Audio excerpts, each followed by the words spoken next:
निष्पक्षपातीपणे सरकारच्या कानापर्यंत पोहोचवणारी असावी, राष्ट्रीय विकासाच्या पूर्ततेसाठी जनतेला प्रेरित करणारी असावी, तसेच लोकशाही बळकट बनवण्याची जबाबदारी ही प्रसार माध्यमांची आहे असं मला तरी वाटतं.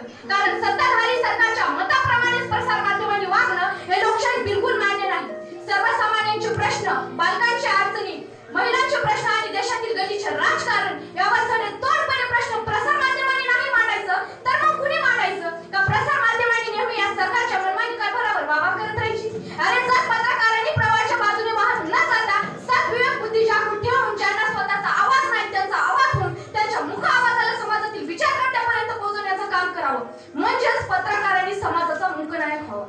अरे मागील 10 वर्षात सरकार जेव्हा अतिशय प्रबळ होता, स्वतःच्या मनमानीप्रमाणे काम करत होता आणि विरोधी पक्ष अतिशय कमकुवत असतात.